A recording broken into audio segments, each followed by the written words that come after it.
Entre as muitas figuras que moldaram a memória de Itaúna, João Dornas Filho ocupa lugar singular. Não apenas escreveu sobre a cidade, como também a transformou em campo de pesquisa e reflexão histórica. Seu trabalho, publicado pela primeira vez em 1934, conferiu-lhe o título de Heródoto itaunense, e mesmo hoje, tantos anos depois, sua obra continua sendo referência incontornável.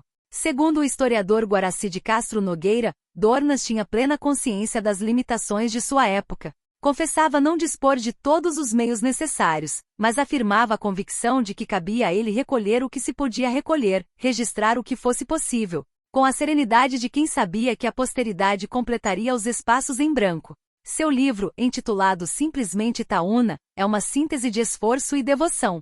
Nas páginas, a história aparece organizada como um patrimônio coletivo em que cada dado, cada lembrança, cada nome é guardado como parte de um mesmo edifício da memória. A ligação de Dornas Filho com os arquivos e registros foi mais que técnica, foi vivencial. Para ele, a história não era um enfeite para o presente, mas um fio que unia gerações e explicava a permanência da comunidade.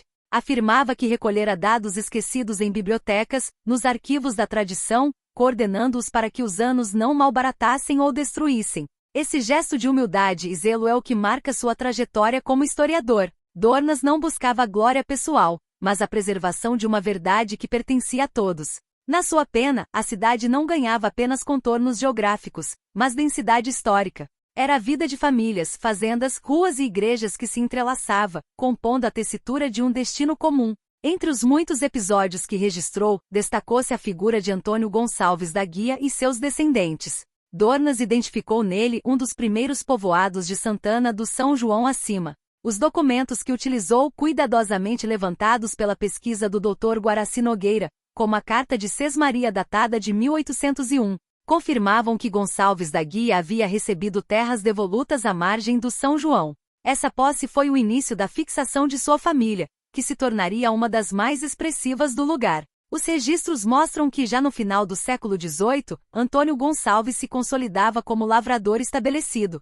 Vizinho do sargento Mor Gabriel da Silva Pereira e de Manuel Pinto de Madureira, todos pioneiros na ocupação do sertão itaunense. O trabalho de Dornas é importante por revelar que não se tratava de homens isolados, mas de famílias inteiras que vieram de Portugal para dar continuidade à vida em terras brasileiras. Antônio Gonçalves Lourenço, casado com Maria Francisca, natural da freguesia de São João Batista, em Vila do Conde, trouxe seus filhos e filhas, que se casaram e se estabeleceram em Santana. A genealogia dos Gonçalves da Guia rapidamente se entrelaçou com outros troncos familiares, como os Fernandes Braga, os Soares, os Cardoso e os Nogueira, todos nomes que se perpetuariam nas fazendas e nas capelas da região. A descendência foi vasta, e muitos de seus herdeiros se tornaram proprietários de terras, mantenedores de oratórios, pais de futuras gerações de políticos e sacerdotes.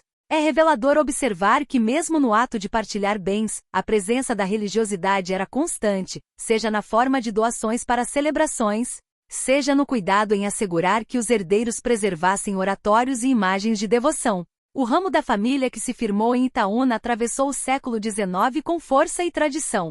João Gonçalves da Guia, um dos descendentes diretos, casou-se em 1816 e deixou vasto número de filhos, entre eles padres e lavradores, que continuaram a obra iniciada pelo antepassado.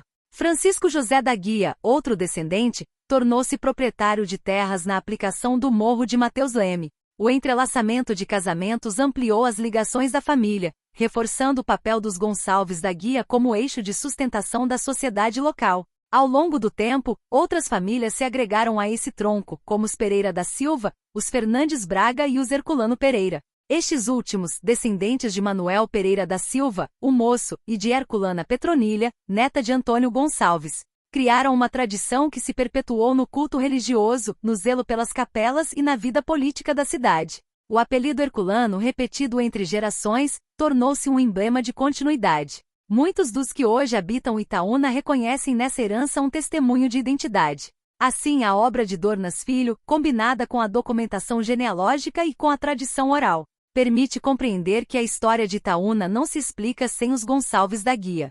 Eles representam o esforço de adaptação, o peso das responsabilidades familiares e a permanência da fé como elemento central da vida cotidiana. A cidade que conhecemos nasceu dessas raízes, que atravessaram o oceano e encontraram nas margens do São João o terreno fértil para florescer. E como escreveu o próprio Dornas, citando os clássicos, a verdade é o que resiste ao tempo.